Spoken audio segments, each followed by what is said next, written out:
24 saatin içerisinde kıymetli vakit dediğimizde Cenab-ı Mevla'nın ve Resul-i Kibriya'nın nurlara nazar ettiği vakitler, kıymetli vakitler onlardır. İkindi namazıyla akşam namazı arası bu vakit kıymetlidir. İbadet için Cenab-ı Hakk'ın kullarına nazar buyurduğu, Resulullah'ın da ümmetlerine nazar buyurdukları vakittir bu. İkindinden akşam arası ibadet, taat ehli kimseler ikindi namazına yetişip gelir, ikindi namazına kadar neyse kısmetleri onu alır, ikindi namazında artık dükkanı kapatır geçer. Rızkımız hasıl oldu, tahsil oldu. Mevla'ya hizmete gideyim, sonra eve yetişeyim diyerekten ikindi namazına kadar dünya işiyle nafaka için meşgul olur. Ondan sonra da Cenab-ı Hakk'ın hizmetine mukayyet olurdu eskiden insanlar. Çarşıya, pazara ilk önce giden makbul değildi. En sonra giden makbul idi. Sonra çarşıdan da en evvel dönen makbul, sonraya kalan makbul değildi. Şimdi dünyanın peşine çok düştüğümüz için kanaatimiz kalmadı. Yiyemeyeceğimizi yiyoruz, kullanamayacağımızı alıyoruz. Habire dünyayı toplayıyoruz, istifleyiyoruz.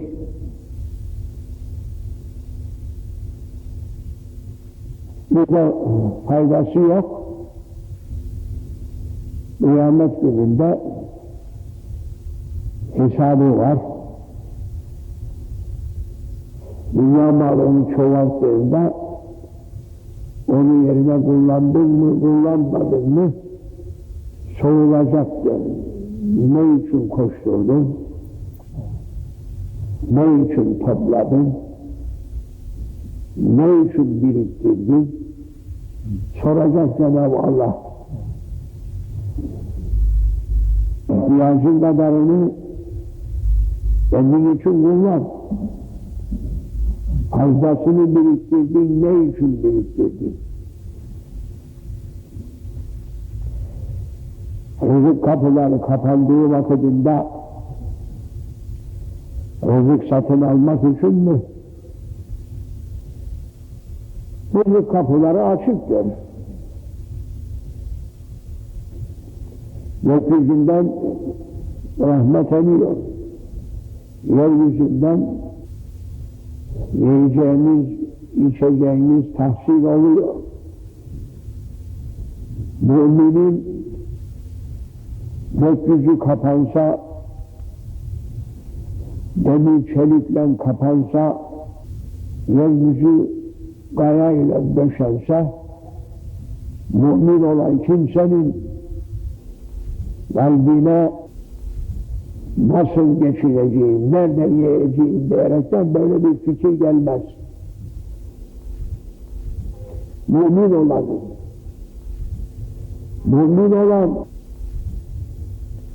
kimse rızkında şüphesi yoktur. Çünkü rızkında şüphesi olan Rezzak'ta şüphesi olur. Rezzak Cenab-ı Hak'tır. Vereceğim dedi. Rızkınıza kefil dedi. Vereceğim rızkınızı. Rızkınızı bitirmeden de dünyadan çıkmazsınız. Rızık bittiği vakitinde çıkacaktır. Rızık da tayin edilmiştir. Alacağımız nefesler de sayılandır. O sayıdan 90 kalamaz. Fazla da olamaz. Bir kimse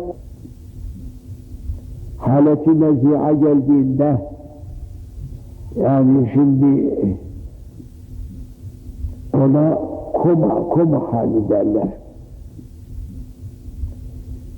Yani dünyadan çıkması hazır olduğunda 4 melaike gelir diyor. O vakit ki gözleri dikilir ve artık o kimsenin gözleri dünyasına bakmaz.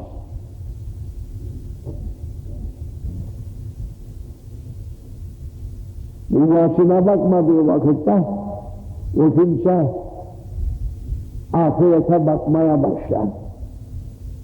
Peş peşine 4 melaike gelir diyor oraya. Birisi gelir, Esselamu aleyke ya Abdallah der.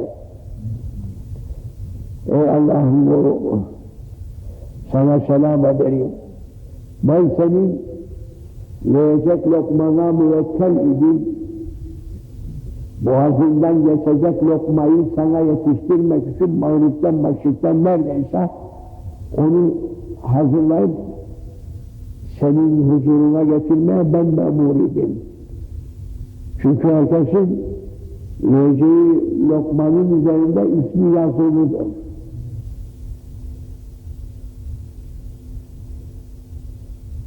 O lokmayı sen yersin, başkası yiyemez.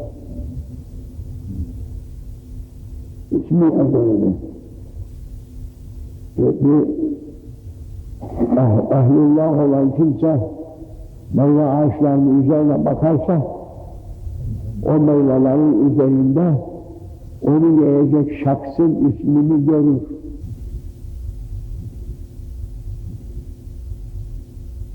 Karışıklık yok. Nizam intizam olundu. Herkesin yiyeceği alınmış. O melaike der ki ben dünyanın mağribini, maşrikini dolaştım. Senin ismin yazılı lokma bakmadım. Der geçer o. O bir an içerisinde olur. İkinci melaike gelir, gene o da selam verir, der ki ben senin dünyada içeceğin sulara müvekkel meleğiydim. Senin boğazından geçecek su kalmadı artık. Onun ağzına su verdiğinde utanmaz dışarı gelir. Pamukla ancak ıslatabilir, parça dudaklarını şeye girmez. İçecek, boğazından geçecek su kalmadı senin der, o geçer. Ondan sonra bir üçüncü melek gelir, o da selam verir. O der ki, ey Abdallah, ey Allah'ın kulu, ben senin nefeslerine müvekkel olan meleğim. Senin artık alacağın nefes kalmadı. Tamamdır, hiç. O melek sevk etmese sen nefes alamazsın. Melaikeyle o nefes içeri girer. Şimdi ağzına burnuna tulumbayla yani hava veriyorlar, oksijen veriyorlar, öyle yaşatalım ve onun canı çıktı zaten. Oksijen yapacak o. Zorla nefes mi aldıracaksın sen? O ölür. Oksijene koydum, onun işi bitti demektir. Onun itibarı yok ki, o nefes nefes değil. Melaike der ki, senin alacağın nefesler de tamam oldu. O çıkar, dördüncü melek gelir. Dördüncü melaike geldiğinde selam verir ve der ki, ey Abdullah, ben senin eceline müvekkel olan meleğin ömrüne bakan, senin ecelin dolmuştur. Bundan ötede ecelden vardı senin hayatta olan, senin son hududun şimdidir de, o selam verdiğinde ölüm meleği gamzeder.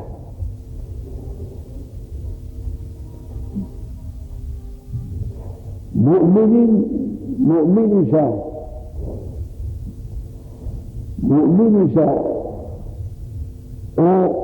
onun ruhu der ki, Azrail aleyhisselama söyleşir. Azrail aleyhisselam teslim ol der. Gel. Ruh der ki, ben senin emrinle bu vücuda girmedim ki, senin emrinle çıkayım. O der ki, Azrail aleyhisselam, ben Cenab-ı Hakk'ın fermanıyla gelmişim. Ruh der ki, fermanını göster, ona göre teslim olayım. O zaman Azrail aleyhisselam huzura durur, Cenab-ı Rabbul İzzet'e secde eder ve der ki, Ya Rabbel İzzet, onun teslim olmuyor, ferman göstereyim diyor, bunu istiyor. O zaman Azrail aleyhisselamın avcının içerisine lafza-i celal yazılır. Bu onu getirir, böyle o müminin karşısında mutlu anında o ruh buraya konar. O Cenab-ı Hakk'ın ismi şerifinin nurundan ona aşık olaraktan vücudu terk eder, birden çıkar. Onun için mümin nasıl öldüğünün farkına varmaz. Sen uyuduğunun farkına varır mı? Nasıl uyudun? Bir an içerisinde uyanırsın, bir an içerisinde uyku haline geçer. Aralığı yok olur. Mümin dünyasını değiştirirken, ahirete intikal ederken o hal üzerine birden çıkıverir de öldüğünün farkına varmaz. Ta ki onun ruhunu melaike-i kiram alsın ve huzura gökyüzüne çıkarsın. Gökyüzünde Cenab-ı Allah o kula, mümin kula iltifat eder. Oyun der. Sonra ey kulum, şimdi kabirde yatan vücuduna dön, soru melaikesi gelecektir. Soru meleklerinin cevabına hazır ol diye geri döndüğünde vücuda girer, uyanır. Uykudan uyanır gibi meyyit kabrinde o vakit uyanır. Ve o zifiri karanlığın içerisinde çağırır, oğluna, kızına, karısına, yahu o ışığı yak, Elektrikler mi kesildi, ne oldu, ortalık simsiyah diyerekten o çağırır, sonra ellerini hareket ettirip de böyle baktığında, sert toprağı bulduğunda, işte o zaman böyle sessizlik, öyle bir sessizlik, hiç ses seda yok. O toprağı da yokladığında, o zaman bilir ki, biz dünyadan çıkmışız, kabre emmişiz, ben öldüm der o zaman. Ben ölülere karışmışım diye. O zaman bilir, kabristan ehlinden olduğunu. O anında melaike gelir. O anında bir melaike gelecektir. Çoğu melaikesi, 2 melek gelip o kimseyi oturtup ona ilk suallerini soracak. İlk suali sorduğu, Rabbin kimdir? Rabbin kimdir? Kimi Rab tuttun sen? Rabbini tanıdın mı? Rabbin kimdir? Ey bu! Diye sana sual ettiğinde, Rabbim Allah diye bildiysen, işin iyidir. Diyemeyeceksen, şeytan diyor. Kendisini taşıyan adam bulursa, ensesinden emmez. Şeytan çok kimseleri kendisine eşek etmişti. Türkçe söyleyin, merkep demeyelim. Eşek de demeyin, eşek etmişti. Şeddeti. Evliyaullah, şimdi mâbeynel mağrib ve maşrik'in arasına baktığında, insanların çoğunu eşek sıfatında görüyor. Neden? Enselerinde şeytan bilir.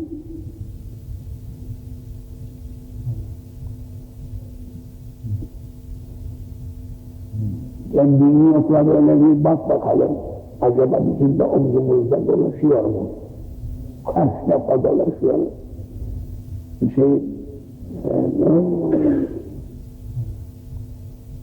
Kaç defa biliyor? Davet-i Güleşani Hazretleri Medine-i Münevvere'de o Poyraz tarafında olan kapıdan çıkarken böyle Ramza-i Şerif'ten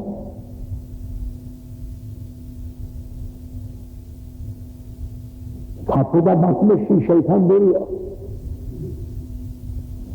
Burası, bu iki elleri, omuzların bu hayvanların yular bakar ya ağzına, yemlem dolu diyor bu, her tarafı. Bayezid Bestami Hazretleri bakmış, ne yapıyorsun demiş sen burada? Çünkü Evliyaullah, o muhacabedir. Evliyalar şeytanı görür. Şeytanı tanıdığı gibi şeytan sıfatı galip olan insanı da tanır. İns şeytanını da tanır, cin şeytanını da tanır. Evliya baktığı vakit. O kişi Rahmani mi, şeytani mi? Evliyaullah bilir. Bakmış kapıda duruyor. Onu yüklü.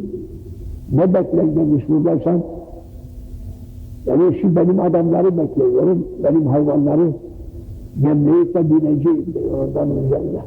Ta Ramza-i Şerif'te, Medine-i Münevvere'de. Şeytan olmayanlar biliyor mu hocam? Var mı biliyor şeytan olmayanlar? Sizin köyde var mı?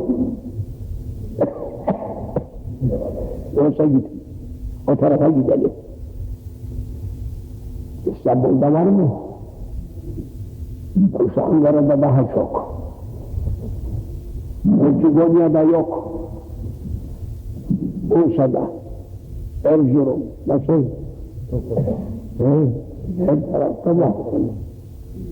Şeytan olmadığı yer yok. Ne yapıyor bunda demiş, benim adamları gemlemek için bunları taşıyorum diyorum, yoruldum. Bekliyorum, dışarı çıksınlar, gemleyin.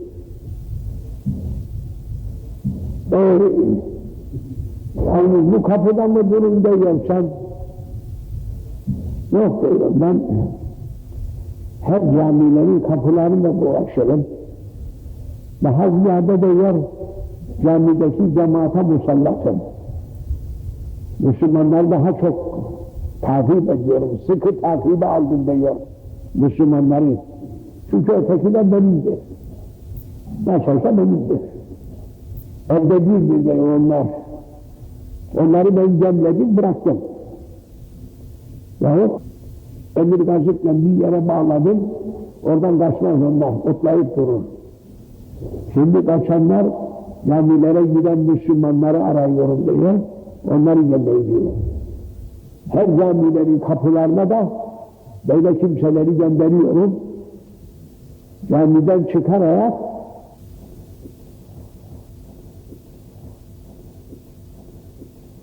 tütünden, kapıdan, hemen orada emrediyor, çabuk diyor, bak gelin, için tütünü. Tütün dediğimizde anlamıyorlar, sigara, Marlboro. Ya, öyle emrediyor, Şamsı Rıza diyor, yetişir. Hoca içeride işi uzattı. Ya bunaldık. Hutbe de uzun oldu. Namazı da uzattı. O dışarıdan çağırıyor, çabuk gel. Beni buhurla diyor. Çünkü onun buhurunu çok severim. Bizim nefsimizi bize hükmeden olmaktan bizi kurtar. Amin. Biz ona hükmedelim. Amin. Sana kulluk yapalım ya Rabbi. Amin. Amin.